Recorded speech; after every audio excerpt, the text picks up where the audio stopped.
In this video, I'm gonna show you a method to tell if a shock absorber or your washer, and this applies only to the front loaders.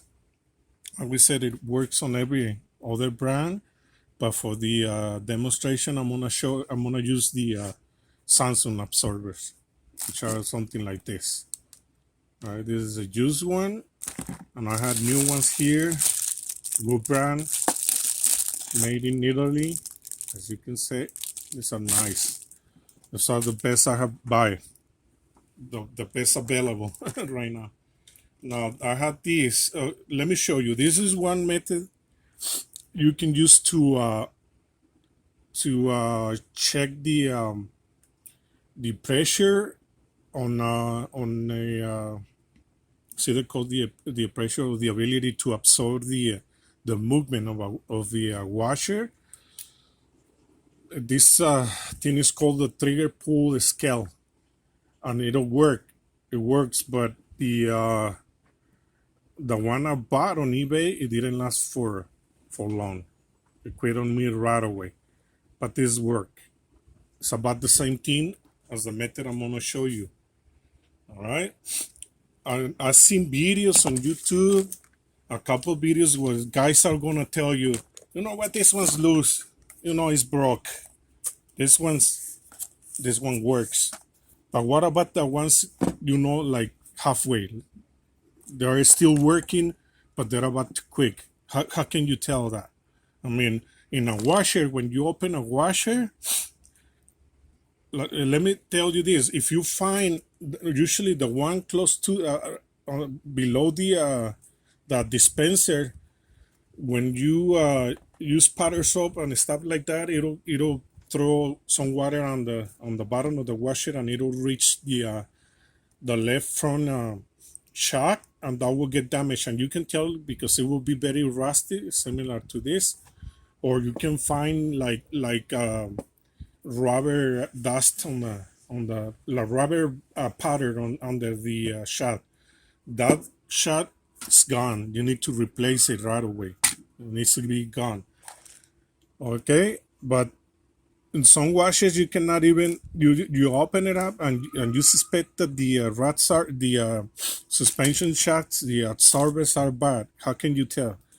Well, like I said, the pull scale is good, but if you can find something like that, this is what you can use. It's called the luggage scale. The ones they use on to weight the your luggage when you're going to vacation. This is why you weight the your luggage. You know, like your briefcase, your backpacks, and all that. All right. So this is what you do. You tie up the shack to the. I recommend you to put it on the metal part. All right, and then you hold it like this. You turn it on. I usually use it on pounds, but you can also measure on kilograms. See, that is some pounds. So this is how you do. Try to pull the thing in an even way that it takes you between 1.5 and 2 seconds to pull the whole thing like this. All right, and then right now it's on hold mode. That's why it didn't move. But let me show you. When it is like that, you'll see the numbers increasing. See that? Again, I don't know if I'm aiming the camera, but see, I'm pulling. Then it goes to the whole mode. All right, let's try it again. See that? It reaches like 8.5. All right. According to my experience, you know, from brand to brand, it might be a little different. You see that this thing is read on the one that it catches on camera, it was 8.6 or something like that. A good shot like this one is on a halfway. All right, it read 8.5. So in order to have a good idea if it's good or bad, I would say pull 4 times every road, every suspension absorber. You have to go 4 times. So you see that one, it gave me 8.6. Again, this one it gave me 9. Again, 8.5. And again, 8.1 on this one. So I would say that this one is around, since the first one gave me like 9, it's around 8.5. All right. Now, let me tell you this. When the hot weather, when it's hot, it will give you like a pound below the measurement when it's a cold weather. Obviously, when it's hot, when the weather is hot, all the absorbers and shocks get a little softer, so it will be like a pound less than when it's cold, right? But in a sense, the measure, it doesn't matter if you give you 1 or 2 less. The thickness, all 4 shocks on a washer should be about the same, no more than 0.5 difference on each. So like if I got 3 that reads 8 and 1 that it reads 9, the one that it gives me 9 is gonna give me problems. All right. It doesn't matter if it's less or more, up and down on the pressure. The thing is that it has to be about the same. It has to be around 0.5 in difference. All right. So if you got all of them that read like something like 9.1, 9.2, 9.3 between the all 4, then you are good with the shocks. You got a different problem. All right.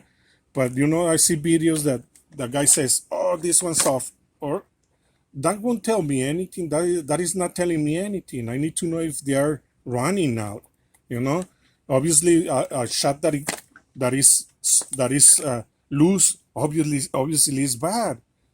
You don't need to go to the school to know that. All right. And one that is hard is good. Well, hello. I don't need nobody to tell me that. I can tell right away. But I'm telling you with numbers, okay? So this is the method I've been using for about 2 years and a half. And I discovered a way to do it. And this is, I want to tell you because I already proved it. It works for me. I don't see why it won't work for anybody else. Probably someone find a better way, but this is a way to tell. Like a technician, if he opens up a washer, I don't think he's gonna buy the all 4 shocks just because he thinks that they are bad. We need to try it. We need to try it. If one of them is bad, then on your recycling parts, you need to find someone another one that it matches the others. All right. So if you got 3 that are like around 8.5, you need another one that is within the range of 0.5 pound, half pound, no more. If you got one that is pound and a half, and you got 3, you got one that is 9.5 and 3 that are 8 pounds, what is gonna do? Just like a car, when one of your shocks is gone, you can tell because when you brake, the car goes like towards the front left or front right. You can tell that one of the shocks are gone. Same thing on the washer. Even a washer can work with shots that are around 7 pounds, but that depends on how gentle you work with the washer. If you use very light loads, and also if the shaft on the washer that goes to the top is called the spider. If that thing is 100%, if it's really nice, then the shots are gonna finish the job. But like I said, if you use uneven shocks, they're gonna finish, but sometimes they're gonna have delays. From time to time, you're gonna see delays on the wash. Sometimes it's gonna go back in time, like 4 minutes. When it's on the minute 8, it'll go back to 14 or 13 minutes again. Why? Because one of the shots might be bad, and this is the way you can tell, by measuring, not telling if this one's loose. Okay, it's loose. I can tell right away. But this is a way I'm measuring, and it has worked for me. And I hope this helps, people that already need to tell if it's good or bad. I hope this method helps somebody. Another I ask you is that if you like my videos that I'm trying to help people, I hope you give me a like. And if you subscribe, I'm gonna appreciate that. So I'm gonna be posting more videos about things that I have learned with time. Okay. For now, have a good one. God bless you. Take care. See you next.